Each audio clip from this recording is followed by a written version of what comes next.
Hi students, ఈ రోజు మనం తెలుగు వర్ణమాల గురించి తెలుసుకుందాం. తెలుగు వర్ణమాల అంటే తెలుగులో ఉన్న లెటర్స్ గురించి. తెలుగు వర్ణమాల అనేది 3 భాగాలుగా విభజించబడింది. అంటే 3 పార్ట్స్ గా డివైడ్ చేశారని. అవేంటంటే అచ్చులు, హల్లులు, ఉభయాక్షరాలు. అచ్చులు అంటే ఆ నుంచి అమ్మహ వరకు ఉన్న వాటిని అచ్చులు అంటారు. అవి మొత్తం మనకి 16 ఉంటాయి. అవేంటియో నేను చెప్తాను ఇప్పుడు. ఆ ఆ ఈ ఈ ఉ ఊ రు రు ఏ ఏ ఐ ఓ ఓ ఔ అం అహ వీటిని మనం అచ్చులు అని అంటాం అన్నమాట. తర్వాత ఇంకోటి హల్లులు. హల్లులు అనేవి మనకి కా నుంచి బండిరా వరకు ఉన్న వాటిని హల్లులు అంటారు. అవేంటి అంటే కా ఖ. ఖ అనేది ఇలా లైన్ ఉంటే దాన్ని వద్ది పలకాలి. ఖ గా ఘ ఇన్య. మళ్ళీ చెప్తాను. క ఖ గ ఘ ఇన్య. చ ఛ జ జ ఇని. ట ఠ డ ఢ అన. త థ ద థ న. ప ఫ గ ధ మ. య ర ల వ చ ష స హ అల అక్ష బండిరా. వీటిని హల్లులు అంటారు. ఇవి మొత్తం మనకి 36 ఉంటాయి. తర్వాత ఉభయాక్షరాలు. ఉభయాక్షరాలు అనేవి మనకి 3 ఉంటాయి. అవి 0, అర 0, విసర్గ. వీటిని ఉభయాక్షరాలు అంటారు. తెలుగు అక్షరాలు అనేవి మొత్తం మనకి 56 ఉన్నాయి. అయితే అచ్చుల్లో ఉన్న వాడుకలో లేని అక్షరాల గురించి నేను చెప్తాను. అచ్చుల్లో ఉన్న వాడుకలో లేని అక్షరాలు ఏంటంటే అరు, అరు. ఈ 2 అనేవి ఈ రూరులకు ముందు వస్తాయి అన్నమాట. తర్వాత హల్లుల్లో ఉన్న వాడుకలో లేని అక్షరాలు ఏంటంటే ఛ, జ.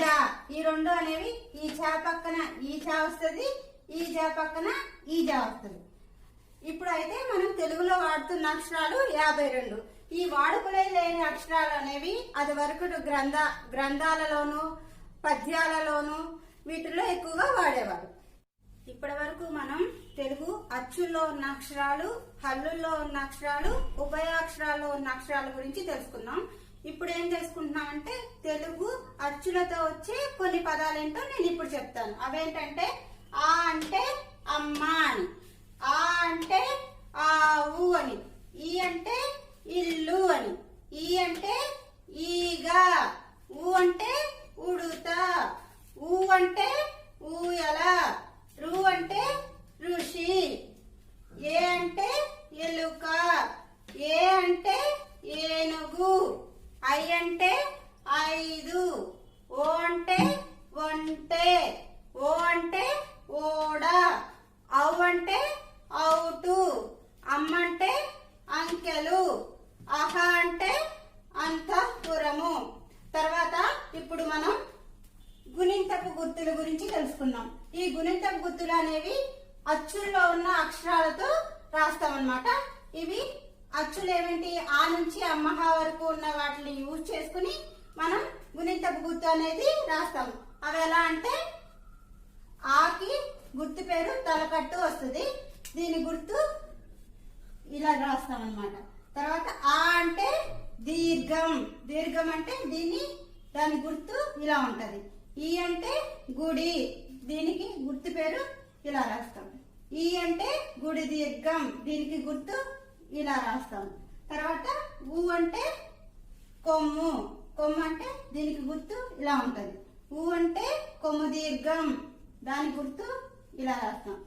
రు అంటే ఋత్వం. దాని గుర్తు ఇలా రాస్తాం. తర్వాత రు అంటే ఋత్వ దీర్ఘం. దాన్ని ఇలా రాస్తాం. ఏ అంటే గుర్తు పేరు ఏత్వము. దీని గుర్తు ఇలా రాస్తాను. ఏ అంటే ఏత్వము. దీని గుర్తు ఇలా రాస్తాను. ఐ అంటే ఐత్వము. దాని గుర్తు ఇలా రాయాలి. తర్వాత ఓ అంటే ఓత్వము. దీనికి గుర్తు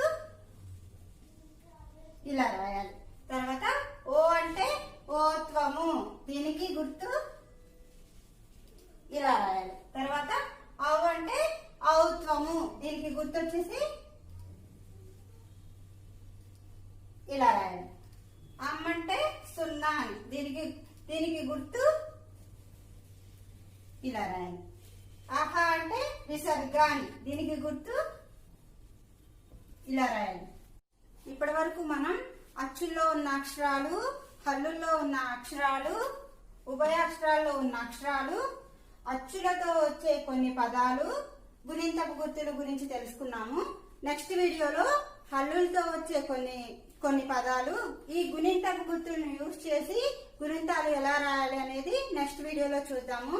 ఈ వీడియోని అందరూ చూడండి, లైక్ చేయండి, షేర్ చేయండి, సబ్స్క్రైబ్ చేసుకోండి.